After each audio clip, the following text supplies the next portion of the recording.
예수소망교회 새벽기도 말씀 누가복음 18장 18절에서 30절까지의 말씀으로 재물 때문에 영생을 포기한 부자 관리라는 제목으로 말씀드리겠습니다. 이 18장 앞단락에서 어린아이와 같은 자가 천국에 들어갈 수 있는 자라고 예수님이 말씀하셨습니다. 앞에 단락은 천국에 들어갈 수 있는 자가 어떠한 자인지 말씀해 주셨다면, 오늘 말씀은 바로 그 천국에 들어갈 수 없는 자는 어떤 자인지를 말씀해 주고 있습니다. 18절에서 재산이 많은 어떤 관리가 예수께 와서 어떻게 하면 영생을 얻을 수 있는지 질문을 합니다. 이 관리는 마태복음 19장 22절에 청년으로 소개가 되고 있습니다. 마태복음 19장 22절에 보면 그 청년이 재물이 많은 고로, 이 말씀을 듣고 근심하며 가니라. 오늘 말씀은 마태복음과 마가복음에 같이 소개되어 있습니다. 이 관리는 율법을 성실하게 수행했고 또 세상적으로 보면은 최고의 엘리트로 성공한 자라고 할 수 있습니다. 아무 부족함이 없어 보이는 이 젊은 부자 관리가 예수님 앞에 꿇어앉아 참된 진리가 무엇인지, 어떻게 하면 영생을 얻을 수 있는지 질문을 합니다. 그는 정말 아무 부족함이 없어 보이는 자였는데도 그 마음속에서는 영적인 공허함을 가지고 있었다는 것을 우리는 깨달을 수가 있습니다. 자신은 구약에서 말하는 십계명을 모두 지켰다고 예수님께 말하고 있습니다. 그러나 예수님께서는 그에게 있는 그 모든 재산을 팔아서 가난한 자들에게 주라고 하십니다. 사실 영생을 어떻게 하면 얻을 수 있는지 라고 질문하는 이 관리에게 예수님은 율법을 지켰느냐라고 묻는 것은 이 답에 대한 초점이 맞지 않는 것 같습니다.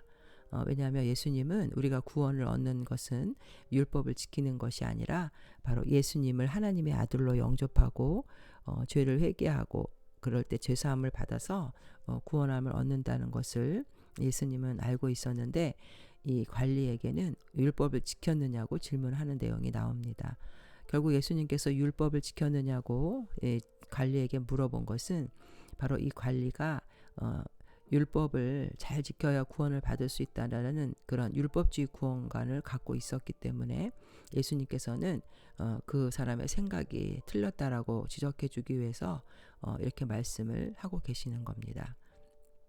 18절에 보면 이 부자 관리가 예수님께 선한 선생님이여 하면서 내가 무엇을 하여야 영생을 얻으리까 라고 이 사람은 질문을 하고 있습니다. 선한 선생이라는, 이런 선하다라는 것은 유대인들은 보통 사람에게는 이 선하다라는 호칭을 쓰지 않습니다. 유대인들에게서 선한이라는 말은 오직 율법을 말하는 것이고 하나님 한 분밖에는 쓸 수가 없기 때문입니다.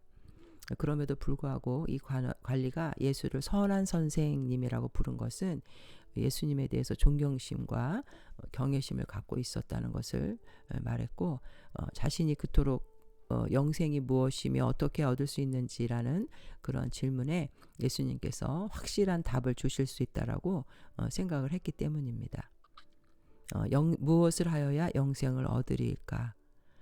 자신은 모든 율법을 다 지켰고 완전한 자격이 있다고 생각하고 나왔는데 혹시나도 자신에게 부족한 것이 무엇인지 그거를 알고 싶었던 것이죠.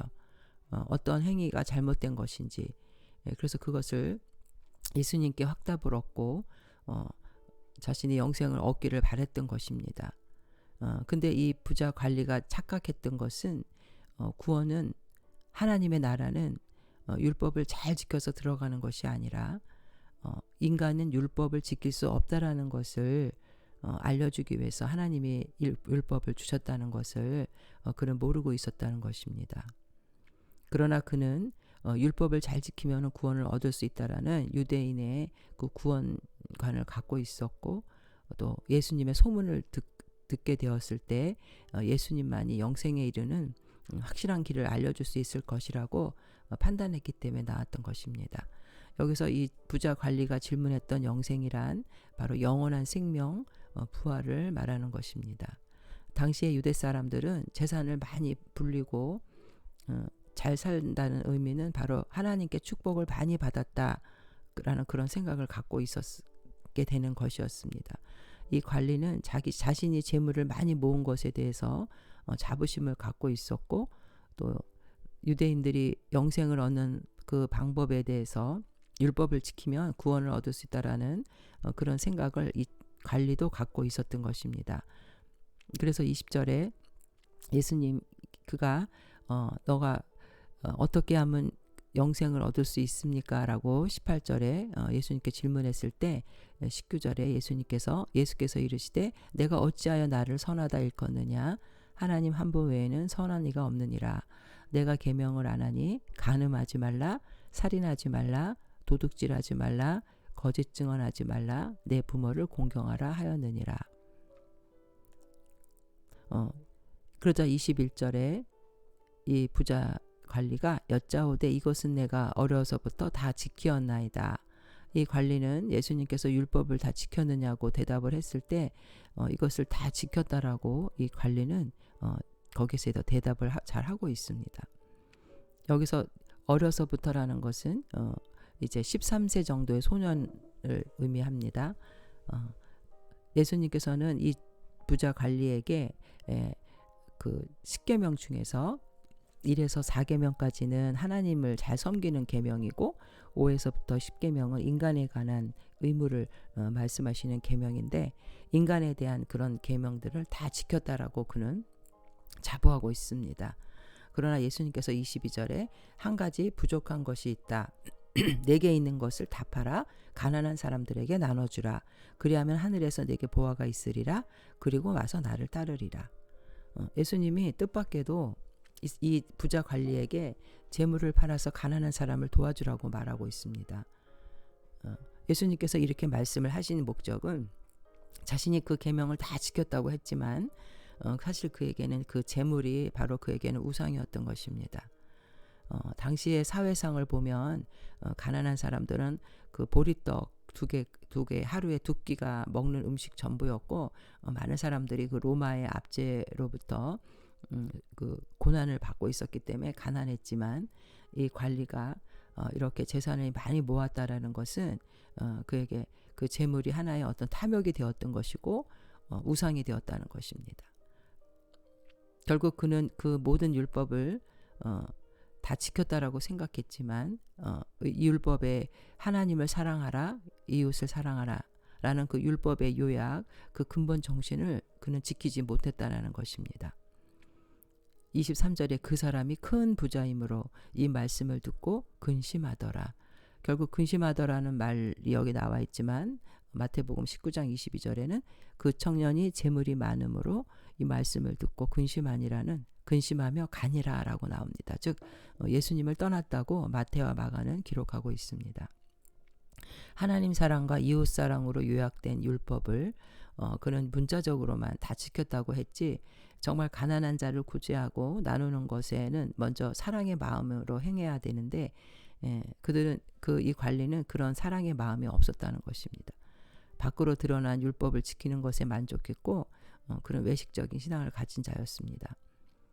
그는 자신이 율법을 다 지켰기 때문에 하나님 나라에 들어갈 자격이 있다고 생각했던 것이고, 그러나 그 마음속에는 평안과 기쁨과 만족이 없었기 때문에 그가 예수께 나와서 영생이 무엇인지를 물어봤다는 것이죠. 그러나 예수님은 그 마음속에 물질에 대한 탐심이 있다는 걸 아셨습니다. 우리가 진정 예수님을 영접한다는 것은 그 물질의 주인도 하나님이시고 하나님 한 분만을 위해서 재물을 우리는 포기할 수도 있어야 된다는 것을 말씀하고 있습니다. 결국 그는 진정한 의미에서 율법을 완전히 지킨 자가 아니었습니다. 사실 하나님께서 우리 인간에게 율법을 주신 것은 인간이 율법을 완전히 지킬 수 없다라는 것을 알려주기 위해서 율법을 주신 것입니다. 그러므로 우리는 율법을 죄를 깨닫게 하는 그런 기능이 있는 것이고 인간은 그 율법을 완전히 지킬 수 없는 것이기 때문에 인간의 죄성을 회개하고 예수님을 영접함으로 인해서 주님이 그 성령의 인도함을 따라서만 우리는 그 율법을 지킬 수가 있다는 것을 깨닫게 하기 위한 것이었습니다. 인간의 그 죄성을 가지고 그 회개하지 않고 주님을 영접하지 않은 상태에서 인간의 행위로 율법만 다 지킨다고 하는 것이 구원을 얻을 수 있는 것이 아니기 때문입니다. 오늘의 말씀은 인간의 그 우상이 되는 그 재물, 그 탐심, 그 욕심을 내려놓지 않으면 진정으로 하나님 나라에 들어갈 수 없다는 것을 예수님 말씀해 주고 있습니다. 인간에게 그 탐욕, 물질과 명예에 대한 것, 그래서 그것을 자신의 힘으로 삼고 그것을 가지고 자신이 하나님 앞에 축복을 받았다라는 어떤 조건으로 내세울 때 그 마음속에 있는 그 죄의 문제를 그런 율법이 해결해 줄 수 없다는 것입니다. 오직 우리가 아담과 하와의 그 본성, 그 죄성을 예수님의 그 말씀을 통해서 영접하고 회개하고 제사함 받아서 모든 것들이 하나님께서 허락하신 것들이고 물질의 주인이 주님이 되시기 때문에 주님만을 나의 삶의 주인으로 모시고 영접할 때 우리는 구원을 받을 수 있는 것입니다.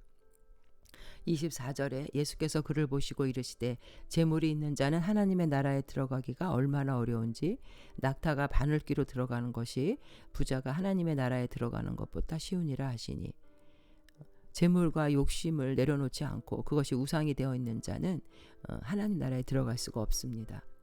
낙타가 바늘귀로 들어간다라는 말이 과장법으로 정말 실제 바늘귀가 한 2mm도 안 되죠.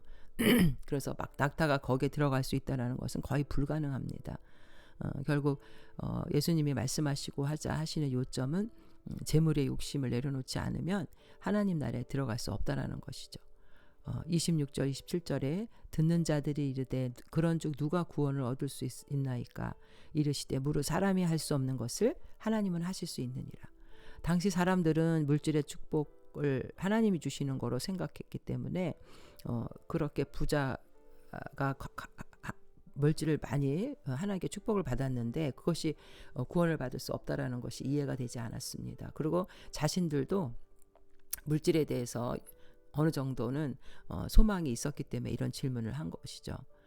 그러나 예수님께서는 사람이 할 수 없는 것을 하나님이 하실 수 있다. 즉 사람이 율법을 지켜서 구원을 얻는 것이 아니라 하나님께서 예수님을 이 땅에 보내시고 그 독생자 예수 그리스도를 영접하는 자만이 구원을 얻을 수 있다라는 것입니다. 사람의 방법으로 율법을 지키고 자기의 행함, 의로움을 나타내는 것으로는 구원을 받을 수 없습니다. 오직 이것은 하나님의 은혜로 되는 것이고 하나님이 주시는 방법, 예수님을 십자가의 고난으로 대속으로 우리의 죄를 사하신 그 보혈의 공로를 믿는 자만이 구원을 얻을 수 있다는 것을 말씀해 주고 계십니다. 인간의 율법의 그 행동으로 구원을 얻을 수 있다라는 바리새인들의 정통적인 구원관을 여기서 비판하고 계십니다. 사람의 구원은 오직 하나님의 능력, 죄인을 구원하기 위해서 이 땅에 보내신 독생자를 보내신 은혜를 여기서 말하고 있습니다. 28절에 베드로가 여짜오되 보옵소서 우리가 우리의 것을 다 버리고 주를 따랐나이다. 이르시되 내가 진실로 너에게 이르노니 하나님의 나라를 위하여 집이나 아내나 형제나 부모나 자녀를 버린 자는 현세의 여러 배를 받고 내세의 영생을 받지 못할 자가 없느니라 하시니라. 사도 베드로는 하나님의 나라를 위해 헌신한 자에 대해서 그 어떠한 이득, 어떠한 상급이 있는지를 물어보고 있는 것입니다. 예수님은 여기서 하나님 나라를 위해서 헌신한 자는 바로 부활의 영생을 얻는 것을 말씀하고 있습니다. 예수님을 믿고 따랐던 제자들뿐 아니라 모든 시대를 통해서 예수님을 신실하게 믿고 따랐던 성도들에게는 영원한 생명과 상급이 주어진다는 언약의 말씀을 주고 있습니다.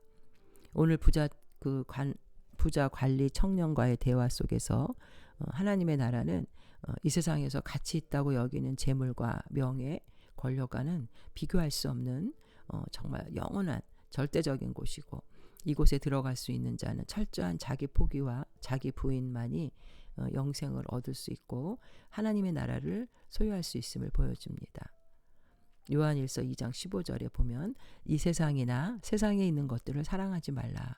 누구든지 세상을 사랑하면 아버지의 사랑이 그 안에 있지 아니하니 이는 세상에 있는 모든 것이 육신의 정욕과 안목의 정욕과 이생의 자랑이니 다 아버지께로부터 온 것이 아니요 세상으로부터 온 것이라. 이 세상도 그 정욕도 지나가되 오직 하나님의 뜻을 행하는 자는 영원히 거하느니라. 영원하지 않은 이 세상에 우리가 집착할 것이 아니라 영원한 하나님의 나라에 더 집중하며 살아야 한다고 사도 요한은 말해주고 있습니다. 마태복음 13장 44절에도 천국은 마치 밭에 감추인 보화와 같으니 사람이 이를 발견한 후 숨겨주고 기뻐하여 돌아가서 자기의 소유를 다 팔아 그 밭을 샀느니라. 오직 우리에게 영원한 생명보다 더 귀하고 소중한 것은 없습니다. 천국을 위해서 우리가 이 땅에서 수고하고 애쓰는 것들이 정말 귀한 우리 질그릇 같은 우리 인생 안에 보화를 위해 우리가 투자하는 것이기 때문에 우리는 이 세상보다 더 영원한 것을 사모하며 사는 자들이 되어야 합니다. 이 세상의 모든 부귀 영화를 누렸던 솔로몬 왕도 전도서 1장 2절에 보면 헛되고 헛되며 헛되고 헛되니 모든 것이 헛되도다라고 고백을 하고 있습니다. 마가복음 8장 36절에 사람이 만일 온 천하를 얻고도 자기 목숨을 잃으면 무엇이 유익하리요. 우리에게 영원한 것은 이 세상의 것이 아닌 영원한 생명입니다. 영원한 생명을 위해서 이 세상의 재물을 포기하지 못한 어리석은 그 부자 청년이 아니라 영원한 것을 위해서 우리의 삶과 시간과 물질과 모든 것을 투자해서 영원한 생명을 얻는 하나님의 자녀들이 되시기를 주님의 이름으로 축복드립니다. 아멘.